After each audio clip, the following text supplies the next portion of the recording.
پھر دنیا کے جو امپورٹنٹ کیپٹلز ہیں ان کا یہ خیال ہے کہ پاکستان سینسٹیو معاملات میں ڈبل کراس کرتا ہے، اور اس کو امریکن پریزیڈنٹ جو تھا ڈونلڈ ٹرمپ، اس نے 2018 میں واضح الفاظ میں کہا تھا کہ میں 33 بلین US ڈالرز کا حساب چاہتا ہوں جو کہ میں نے پاکستان کو دیے ہیں۔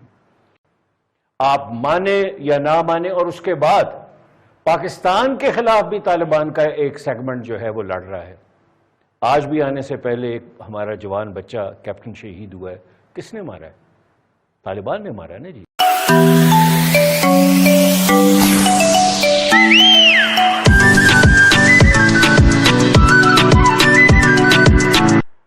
جتنا افغانستان نے سفر کیا ہے اس کا کوئی 25-30%، 50% ہم نے بھی سفر کیا ہے۔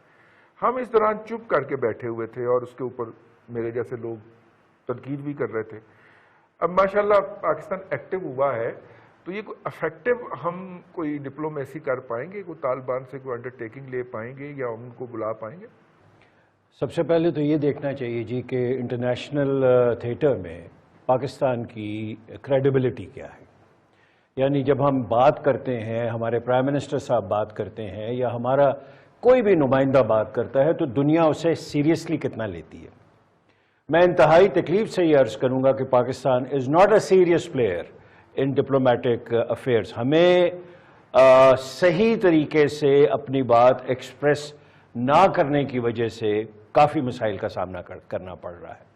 پھر دنیا کے جو امپورٹنٹ کیپٹلز ہیں ان کا یہ خیال ہے کہ پاکستان سینسٹیو معاملات میں ڈبل کراس کرتا ہے، اور اس کو امریکن پریزیڈنٹ جو تھا ڈونلڈ ٹرمپ، اس نے 2018 میں واضح الفاظ میں کہا تھا کہ میں 33 بلین US ڈالرز کا حساب چاہتا ہوں جو کہ میں نے پاکستان کو دیے ہیں، اور ایک کنسنسس ڈیولپ ہوا ہے اگینسٹ پاکستان کہ یہ جو کہتے ہیں وہ کرتے نہیں ہیں۔ یہ میں آپ کو ایک نیوٹرل آبزرویشن دے رہا ہوں۔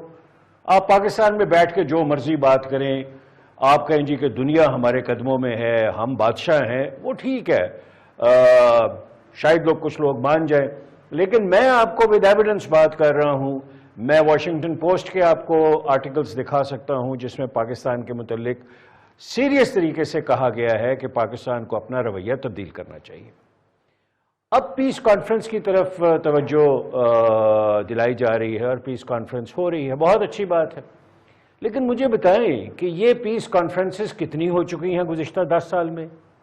مجھے تو یاد ہے کہ یونائٹڈ اسٹیٹس سے لے کے ماسکو سے لے کے آپ نے بھی 5-6 یاد فرمائی ہیں، اور آپ نے بتایا ہے لوگوں کو، ہر بڑے ملک نے ایک سٹیک ہولڈرز کو پیس کانفرنس میں بلا کے صلح کروانے کی کوشش کی ہے، نہیں ہو سکی۔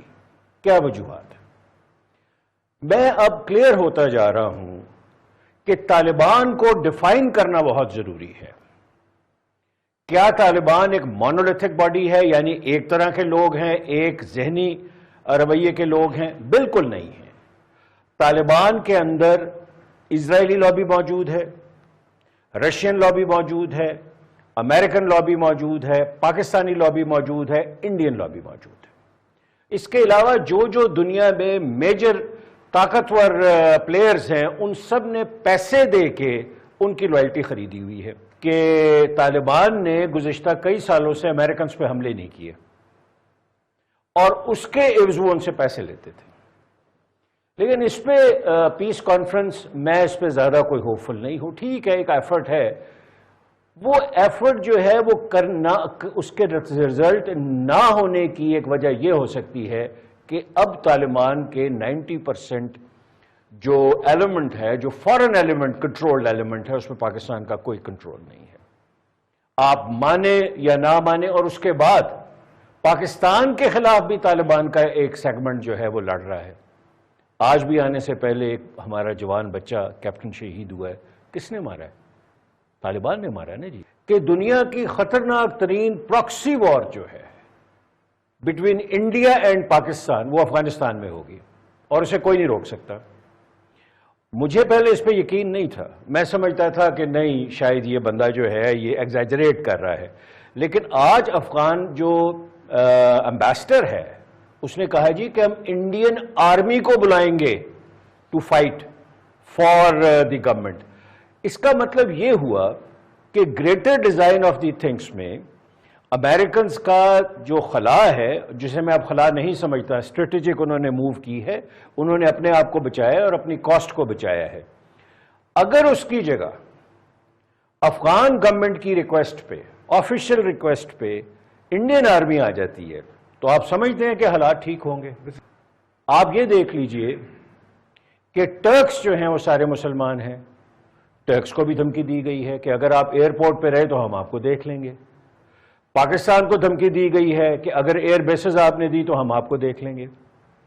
لیکن اگین مجھے آپ یہ سمجھائیں کہ ہم 30 سال سے انتہائی اممیچور ہماری ایک رہی ہے پالیسی ٹورڈز افغانستان، جس میں ہم اس جنگ کو خرید کے اپنے لاہور، پشاور، گجرانوالہ، لائل پور، کوئٹہ، ہم وہاں تک لے جانے میں الحمدللہ کامیاب ہیں۔ گھیر کر بالکل۔ اور رضی صاحب مجھے افسوس ہے ایک چیز کا، میں اور یہ افسوس ریکارڈ کروانا چاہتا ہوں کہ پاکستان میں کئی بندوں کو واٹس ایپ پہ دیکھتا ہوں، وہ بڑے خوش ہیں کہ جی طالبان آ رہے ہیں، کمال ہو جائے گا۔ ظاہر ہے کہ آپ پوری چیزوں کو کمانڈ اینڈ کنٹرول تو نہیں کر سکتے کہ افغانستان میں جیسے ماضی میں ہم نے اسٹریٹجک ڈیپتھ کے بہانے یا کوئی اسی طرح کے اور کئی قسم کے معاملات ہم نے کیے، آپ جس طرح کسی کو یوز کریں گے تو وہ بومرینگ بھی کرے گا چیزیں، جیسے ہوتی ہیں یہ چیزیں۔ پھر ہم نے کیونکہ بہت سے ایسے مسٹیکس بھی کیے، میں سمجھتا ہوں کہیں پہ ہم یہ سوچتے رہے کہ شاید افغانستان کا ایک بہت بڑا ہم نے اپنے طور پہ ایک پراکسی وار بھی لڑا، اور وہ میرا نہیں خیال کہ ایک اچھی پالیسی تھی۔ اب ہم آگے کہہ رہے ہیں جی Afghan led, Afghan owned solutions ہونے چاہیے، تو ماضی میں انہیں تو افغان لیڈ، افغان اونڈ قسم کے سولوشنز تو ہونے نہیں دیے۔ ناردرن الائنس ہے، کہیں پہ آپ دیکھ رہے ہیں ایک اسماعیل خان صاحب ہیں، وہ اپنا ملیشیا پتہ نہیں کتنے 100 جو لوگوں کا ایک ملیشیا، اسٹرانگ ملیشیا، وہ گورنمنٹ آف کابل کو سپورٹ کر رہا ہے۔ کیونکہ میں نے جیسے آپ کو پہلے کہا تھا، میں ملیٹنٹ بنتے بنتے رہ گیا اور میں نے بہت سی چیزوں کو قریب سے دیکھا۔ بہرحال اس میں حالانکہ ڈائنامکس بہت چینج ہوئی ہے، لیکن یہ ہے کہ ہم بڑی فتوحات کا جشن منا رہے ہیں امریکہ جیسا۔ ہم کوئی نہیں منا رہے، ہم یرکے ہوئے ہیں۔ ہمارے ہاں بہت سے ہم یرکے ہوئے فل ٹائم، ہمارے ہاں بہت سے لوگ منا رہے ہیں، کر دیا۔ ہم ٹھیک ہے اپنے طور پہ کر سکیں یا نہ کچھ کر سکیں، کم سے کم ہم تھوڑی سی اپنی ری اورینٹیشن کر لیں۔ ہم یہ تو سمجھ لیں کہ کون لوگ صحیح تھے، کون غلط تھے، لوزر کون ہے۔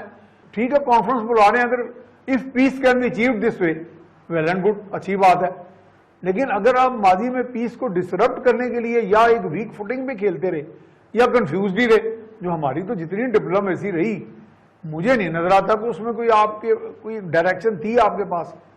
تو اب اگر ڈائریکشن آپ کی پیس ان افغانستان ہے تو لیٹ سی کہ کس طرح آپ اس کو ہینڈل کرتے ہیں، کون کون لوگ آپ انوائٹ کرنے میں کامیاب ہوتے ہیں، اور طالبان اتنا بڑا جو اسٹیک ہولڈر ہیں وہاں کے، ان کا وہ کہاں پہ ہوں گے، ویئر وڈ دے فٹ ان۔ پاکستان میزبانی کرنے جا رہا ہے افغان سٹیک ہولڈرز کو بلا کر امن کانفرنس جو 18-19 کو ہونے جا رہی ہے۔ پرائم منسٹر نے کل ٹیلی فون کر کے سابق افغان صدر حامد کرزئی کو دعوت دی، وہ مان گئے، ادھر سے بتا بھی دیا گیا ہمارے فارن آفس کی طرف سے، لیکن پھر بعد میں کچھ ذرائع یہ بھی بتا رہے ہیں کہ بعد میں انڈین وزارت خارجہ کی طرف سے، انڈین فارن آفس کی طرف سے حامد کرزئی کو کال کی گئی، جس کے بعد اب تذبذب کا شکار ہیں حامد کرزئی کہ وہ آئیں اس کانفرنس میں یا نہ آئیں۔ اس کا مطلب انفلوئنس کر رہا ہے بھارت۔